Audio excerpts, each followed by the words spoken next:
Welcome to The Explainer. Today we're diving into the invisible architecture of our universe to answer a deceptively simple question. One that actually unlocks the secrets of, well, literally everything around us. We're looking at why atoms bond and their ultimate quest for stability. So get ready, because the way these tiny building blocks interact, it's going to completely change how you see the world. But before we get into the mechanics of it all, pause for a second. Have you ever wondered why pure, unbonded atoms are almost impossible to find in nature? Seriously, outside of a very small, exclusive group of elements, almost every substance you encounter in your daily life is made of atoms intricately bonded to other atoms. They almost never exist alone. So why is that? What invisible force drives these solitary little particles to connect and lock together? Okay, let's dive into this. Right now, I want you to take a deep breath. Seriously, do it with me. Inhale deeply. Feel your lungs fill up. The oxygen molecules you just pulled into your body? Yeah, those aren't single oxygen atoms just drifting around independently. Every single one of them is a pair of oxygen atoms locked together in a tight embrace by a chemical bond. We are completely, 100% reliant on these microscopic connections just to survive our next breath. Which brings us to Section 1, Why Atoms Bond, Unlocking the Mystery of Molecular Attraction. Let's start with a clear definition here. A chemical bond is basically a force of attraction that holds two or more atoms together in a compound or a molecule. But atoms don't just bond randomly because they feel like it, right? They bond because this new, combined arrangement is mathematically lower in energy than if they just stayed apart. In the atomic world, finding a lower energy state is the absolute ultimate goal. Moving on to Section 2, the drive for stability. Or, as I like to call it, why nature loves a lazy atom. And this brilliantly illustrates what I mean. Separated atoms are in a high-energy, totally unstable state. But when they bond, they drop into a low-energy, highly stable state. Think of it exactly like a ball rolling downhill.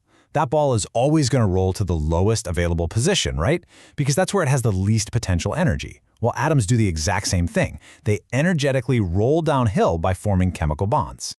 There's a saying, nature always tends toward the most stable state. This is basically the golden rule of chemistry.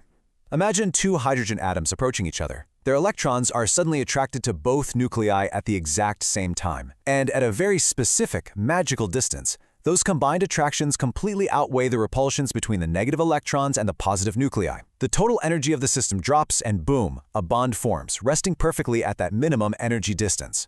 Section 3, the magic number 8. The elite status of the noble gases. So if bonding is all about stability, we really have to look at the wealthy elites of the periodic table, the noble gases. Elements like neon, argon, and krypton. They already possess exactly what every other atom wants, a perfectly full outer shell of valence electrons. And this brings us to the octet rule. It's the observation that atoms will eagerly gain, lose, or share electrons until they hit that magic number of 8 electrons in their outermost energy level. Now, it's important to note this isn't some strict, unbreakable law of physics, but it is absolutely the most reliable guideline we have for predicting how the vast majority of main group elements will actually behave. But of course, you know nature loves a good exception. Hydrogen is the rebel here. Because of its incredibly tiny size, hydrogen doesn't actually need 8 electrons. It reaches complete energetic zen, a highly stable state with just 2 electrons. It completely bypasses the octet rule and settles for a perfect cozy duet, perfectly mirroring the noble gas helium. Section 4, 3 ways to bond. Strategies for reaching atomic stability. Okay, so we know why they want to bond, and we know what they're trying to achieve. Now let's break down the active strategies these atoms use to actually hustle their way to a full octet. There's basically a whole menu of options they can choose from. First up, ionic bonding. This is the hardcore route where atoms literally transfer electrons, entirely giving them away or just flat out stealing them. Second, covalent bonding. This is the more cooperative route where atoms mutually share electrons between them. And third, metallic bonding, where atoms pool their valence electrons collectively into a massive shared community. So trade, share, or pool. Those are the choices. So the crucial point is, how does an atom actually decide which of those 3 strategies to use? The answer is electronegativity. Think of it like a microscopic tug-of-war for electrons. If one atom is incredibly strong and the other is super weak, the strong one rips the electron away, making an ionic bond. If they have similar strengths, they compromise and share, forming a covalent bond. And metals, well, they all have a naturally weak grip on their electrons, so they just decide to pull them together collectively. Really, it all comes down to the valence electrons. Those are the ones sitting right on the outermost edge of the atom. Group 1 elements have just one valence electron, so they typically form just one bond. But look closely at carbon. Carbon has exactly 4 valence electrons. It sits right in the mathematical middle. It doesn't want to give 4 away, and it's practically impossible to steal 4. So instead, it perfectly compromises by forming 4 covalent bonds. And that precise, balanced versatility, that's exactly why carbon is the ultimate building block of biology. Moving on to Section 5, Real Life and Rule Breakers.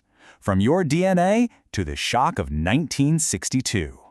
Listen, literally every single molecule in your body exists because of what we just learned. The water that's hydrating your cells right now, chemical bonds. The incredibly complex double helix of DNA storing your genetic code in your nucleus, carefully structured by chemical bonds. Even the proteins and enzymes that run your metabolism only work because their precise 3D shape is folded and held together by these microscopic attractions. In biology, structure completely determines function, and it is the bonds that determine the structure.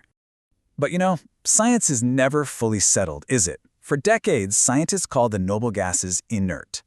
They firmly believed these elements were absolutely untouchable and could never, ever form a bond because their octets were perfectly full. But then came the plot twist. In 1962, a chemist named Neil Bartlett completely shattered this assumption by successfully synthesizing the very first noble gas compound, xenon hexafluoroplatinate. Yep, the unbreakable rule was broken. Now, what's really interesting about this is exactly how did Bartlett pull this off? Well, xenon is a massive atom. Its valence electrons sit in a very high energy level, physically incredibly far away from the positive pole of its nucleus. And because of that huge distance, xenon actually holds its outermost electrons with a surprisingly loose grip.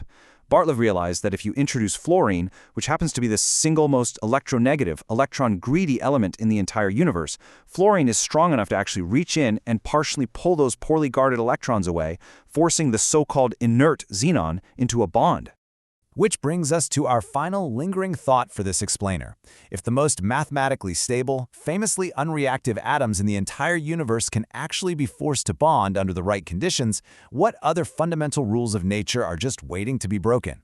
It really makes you wonder what other incredible secrets are hiding right in front of us, just waiting for the right perspective to unlock them. Thank you so much for joining me on this journey through the atomic world today. Keep questioning, keep learning, and I'll catch you in the next explainer.